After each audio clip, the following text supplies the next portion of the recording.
to see like things like this happen on the news in different cities is one thing, but to have it in our local community really means a lot, and especially for me as a woman of color. This doesn't happen every day, so like every opportunity that we can get to come and really make our voices heard means so much. It's time for change, and it's peaceful. I'm proud to serve. Why then do we think that Black faces and voices are so underrepresented in news media? And I guess, you know, Hollywood at large, media in general.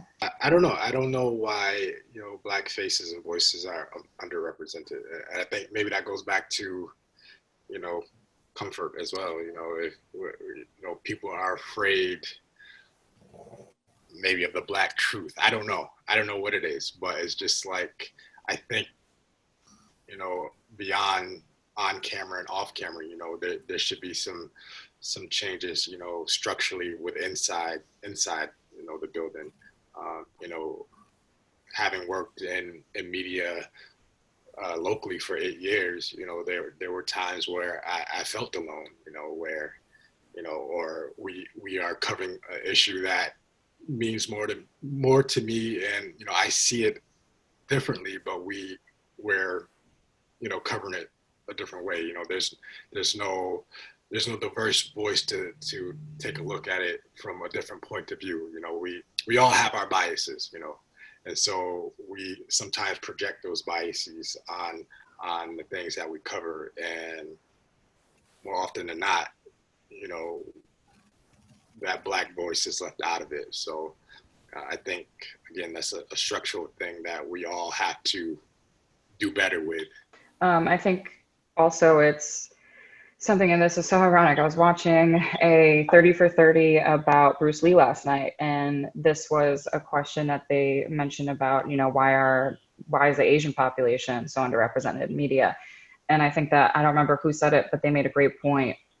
It's because America is racist, and we don't want to admit that. At the end of the day, Hollywood is racist because America is racist, right? So it goes again to being, you know, people like to argue about what sells, and that, you know, we want to cast someone who's as racially ambiguous as possible so that XYZ doesn't feel excluded, but XYZ feels included.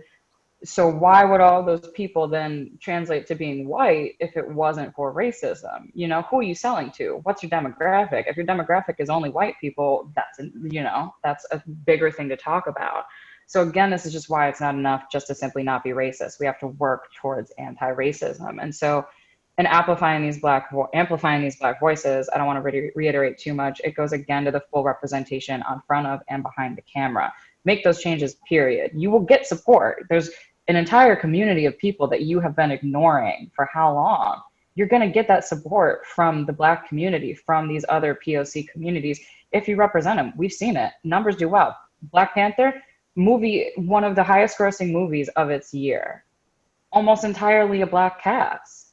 So if people want to argue about what sells or what doesn't sell, that's no longer on the table in 2020. It just simply isn't true. So now you need to understand why are you still not then changing it? Why are you not actively forcing that change? Because it's not about, you know, we're okay with who we're at because, you know, Black people applied for this job. Did you ask them? Did you look? Did you go into predominantly, you know, were you advertising in a specific way to get those people to be interested in this job? Or were you only advertising within the circle of people that you have been around and that you are comfortable with, which translate to be white? There's a book I read recently. It's been around for a long time. I think it came out in like 98. It's called Why Are All the Black Kids Sitting Together in the Cafeteria Table? And it's recently been revamped. I think in 2016, 2017, the author rewrote parts of it.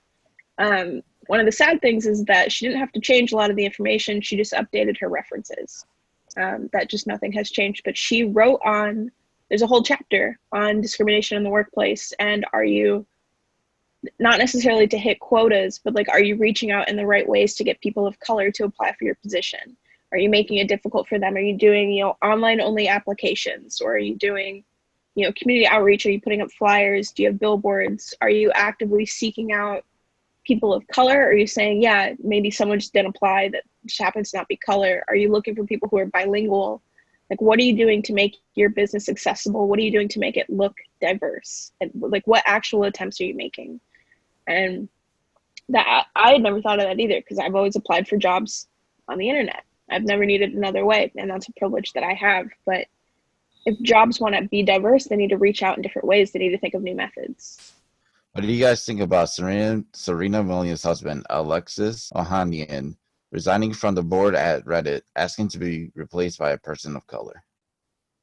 I think that was a beautiful example of anti-racism. That's exactly what we're talking about, right? Like, obviously everybody who's white can't just resign from their jobs, but someone in a position like Alexis could. And that was a choice that he made, and I think it was a wonderful choice, and it was a really brave thing to do. And so I think that more acts of anti-racism like that is exactly what we need moving forward, quite simply put. Definitely just I didn't know about that. people just Go ahead. walking the walk, and if you're gonna talk the talk, walk the walk. Put your money where your mouth is too.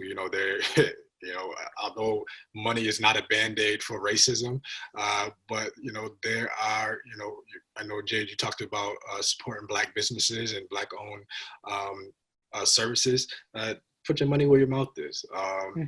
These businesses or these entities have just as much credibility as anyone else. So if we're gonna talk about it, we need to walk it too.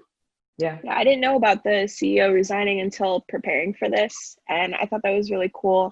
And I looked it up. I wanted to read about it, and he did an interview with Serena, just talking about like what his motives were, and he attributed it to he wanted to make the world an equal place for his daughter, so his mixed race daughter. Like, he wanted to set a good example, and he stepped back. He still is a majority shareholder, but he has already pledged to put all of his stock profits towards Black funding, and he's going to be donating, I think as of right now, it's $1 million to Black charities and to one of Colin Kaepernick's charities.